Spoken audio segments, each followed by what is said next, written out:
First calculation করার ক্ষেত্রে আমাদের 1 থেকে 30 পর্যন্ত স্কোয়ার মনে রাখতেই হয়। 1 থেকে 20 পর্যন্ত আমরা মনে রাখতে পারি। কিন্তু 21 থেকে 30 এর পালা যখন আসে তখন আমরা ভুলে যাই বা গুলিয়ে ফেলি। আমরা একটা রিলেশনের মাধ্যমে শিখে নেব কিভাবে এই স্কোয়ারগুলোকে মনে রাখতে হয়। 30 এর স্কোয়ার যেহেতু আমরা জানি, কিছুক্ষণের জন্য এটা বাদ রাখছি। ভালো করে লক্ষ্য করো, 41 এখানেও আছে, এখানেও আছে। মানে এই 1 আর 9 এর মধ্যে একটা রিলেশন আছে। 2 গুলো যেহেতু সবার মধ্যে আছে, 2টা চাপা দিয়ে রাখো, তাহলে রিলেশনটা বুঝতে সুবিধা হবে। 22 এর 2, 28 এর 8, এর দুটো সংখ্যা, লাস্টের দুটো সংখ্যা আর এর লাস্টের দুটো সংখ্যা দেখো একই, মানে এর সঙ্গে এর রিলেশন আছে। 29 এখানে আছে, এখানে আছে, দেখো রিলেশনগুলো। 76, 76 আছে।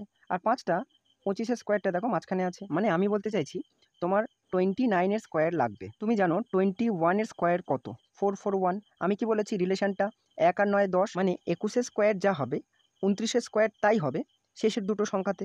21 এর শেষে দুটো সংখ্যা আছে 41, 29 এরও তাই হবে, 41ই হবে। আর যেহেতু 29টা শেষের দিকে আছে, তাহলে কি হবে? 8 হবে। মুখস্থ করে নিলেই কিন্তু হয়ে যায়। কেন শিখছি এরকমভাবে?